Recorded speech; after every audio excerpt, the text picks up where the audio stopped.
It's wonderful art, and that can be true, and we just accept that's true. And Donne's poetry, only very extreme circumstances could make it possible, and we can be grateful, perhaps, that those extreme circumstances existed and made this possible. In his case, yeah. Right. But now you wouldn't recommend being lost at sea to everyone. No, yeah. no.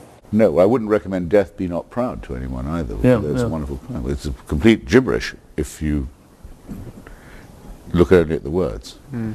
But you it's the most extraordinary gibberish if you look only at the words, but there's an X factor involved, which I'm quite happy to both assume will persist and will need to be confronted. Right. You raised this issue, though, of whether or not we would wish the churches emptied on Sundays.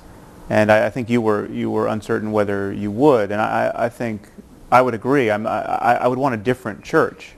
I would want a different ritual, motivated by different ideas. But I think there's a place for the sacred in our lives, but under some construal that doesn't presuppose any bullshit.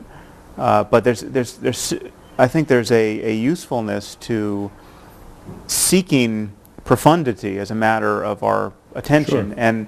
And our neglect of this area, I think, as atheists, at times makes even our craziest opponents seem wiser than we are. And I mean, take someone like Sayyid Qutb, who's as crazy as it gets. I mean, Osama bin Laden's favorite philosopher, but he came out to Greeley, Colorado, I think it was around 1950, yes, and spent a year in America and noticed that all his American hosts were spending all their time gossiping about movie stars and trimming their hedges and coveting each other's automobiles, and he came to believe that America was or the West was so trivial in its preoccupations and so materialistic that it had to be destroyed. Now, this shouldn't be construed as giving any credence to his worldview, but he has a point. There is something trivial and horrible, yes, about the day-to-day fascinations of most of us and most people most of the time. There's a difference between kind of really using your attention wisely in a meaningful way and our perpetual distraction. And traditionally, only religion has tried to enunciate and clarify that difference. And I think that's that's a lapse in our. I think you've made that point, and we've accepted it, Sam. Yeah. And I think that's. I mean, as going back to the thing about whether we like to see churches empty, I think I would like to see churches empty. What I wouldn't like to see, however, is ignorance of the Bible, because you cannot understand literature without knowing the Bible. You can't understand art. You can't understand music. There are all sorts of things you can't understand for historical reasons. But those historical reasons you can't wipe out. They're there.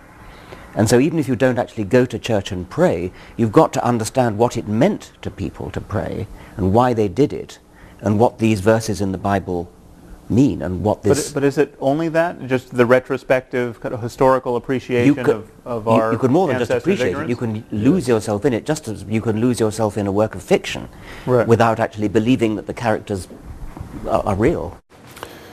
But you're sure you want to see the churches empty? You can't imagine a variety of churches, maybe by their lights an extremely denatured church, a church which has ritual and loyalty and common cause and purpose, but and even music, and music, and they sing the songs and they do the rituals, but where the irrationality has simply been laundered out. Okay, yeah. So you go to those places for funerals and weddings and you have beautiful poetry and music. And also for group solidarity. Group solidarity to create some project which is hard to get off the ground otherwise.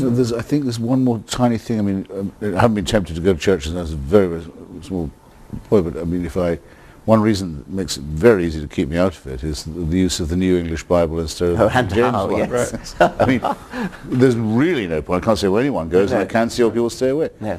They've thrown away all the poetry, a pearl richer than all their tribe. Absolutely. They don't even know what they've got. It's terrible. If I was a lapsed Catholic and I brooded about how I wanted my funeral to be, which is not something I would. The Latin Mass. Yes, absolutely. Well, but I mean, there's another issue there, which of course is that when it becomes I want a proper Tridentine. When it becomes intelligible, the nonsense becomes more transparent, and so if it's in Latin, it can survive much better. It's rather like a camouflaged insect. It can get through the barriers because you can't see it. And whereas when it's translated into not just English but modern English, you can see it for what it is. But now, seriously, then, do you therefore delight in the fact that churches are modernizing their texts and using the... No, I don't. It's an aesthetic point. No, I don't. No. That's the worst of both worlds. I think it seems to Yes. me. Right. And we should be grateful for it.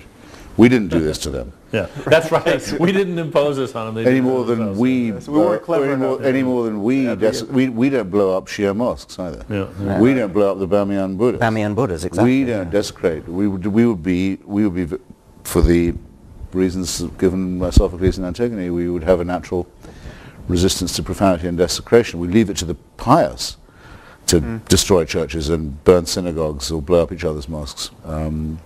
And I think that's a point that we might spend more time making, because I do think it is feared of us. This was my point to begin with, that we wish for a world that's somehow empty of this echo of music and poetry and the numinous and so forth. That we will be happy in a brave new world. And since I don't think it's true of any of us, it's not. it's a point one might spend a bit more time making, that indeed the howling wilderness of nothingness is much more likely to result from holy war or religious conflict or theocracy than it is from a proper secularism, which would therefore, I think, have to not just allow or leave or tolerate or condescend to or patronize, but actually, in a sense, welcome the persistence of something like faith. I feel I've put it better now than I did at the beginning. Unintelligently there. I think. What do you mean something like faith? Yeah, and how like faith? Something like the belief that there must be more than we can know. Well, that's fine. Dennett believes that. That's not faith. Sure. Yeah. I mean, we know there's more than we presently know. Well, that was my original point in saying if we could find a way of enforcing the distinction between the numinous and the superstitious, we would be doing something culturally quite important. Yes. When I'm told about this, well, Richard and I did this at Central Hall with Scruton and that very weird team that we debated, who kept on saying, Scruton particularly, well, what about good old Gothic spires and so forth. I said, look, I wrote a book about the Parthenon. I'm intensely interested in it. I think everyone should go, everyone should study, and so forth. But everyone should abstain from the cult of Pallas Athena.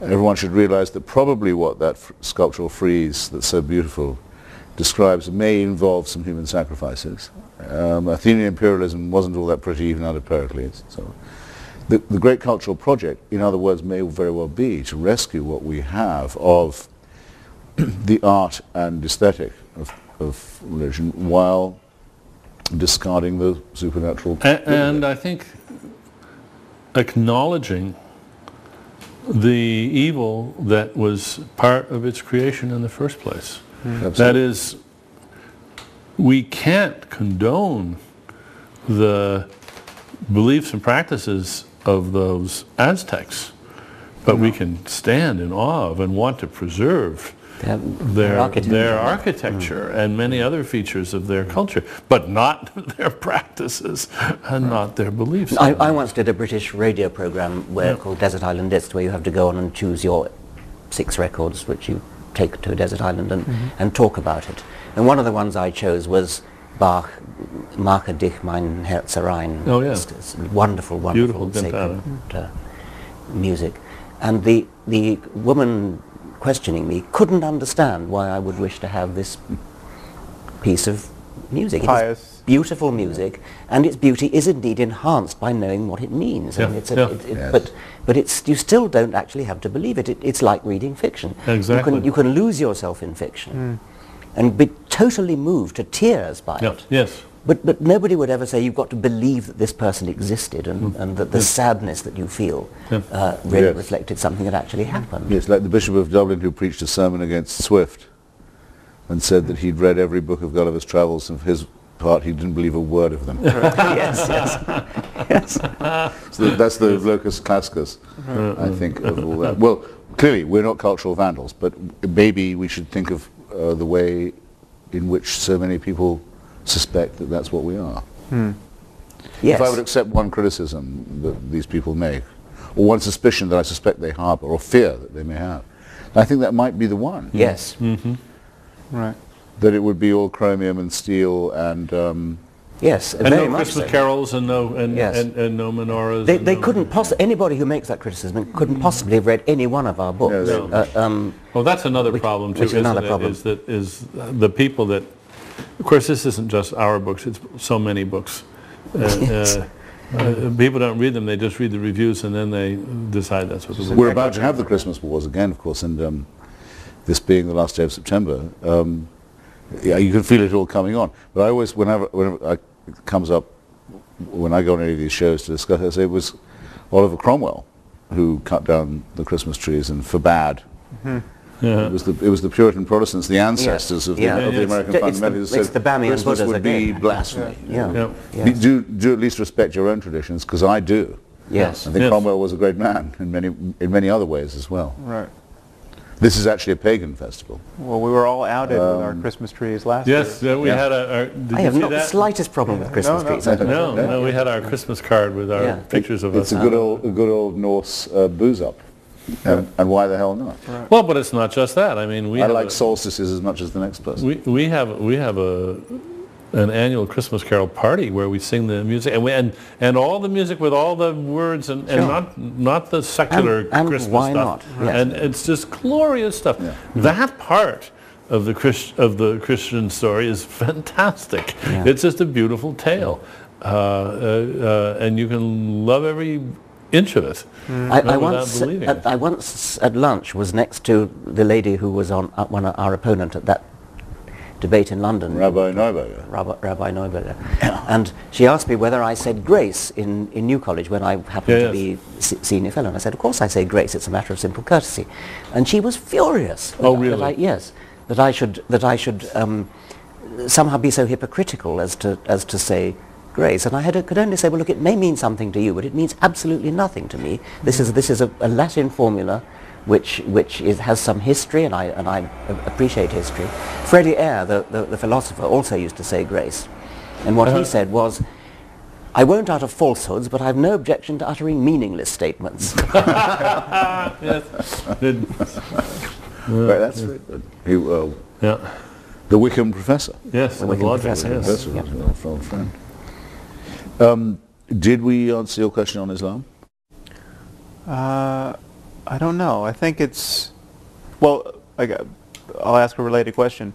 Do you feel there's any burden we have as critics of religion to be even-handed in our criticism of religion, or is it fair to notice that there's a spectrum of religious ideas and commitments, and Islam is on one end of it, and the Amish and the Jains and others are on another, and there are real differences here that we have to take seriously?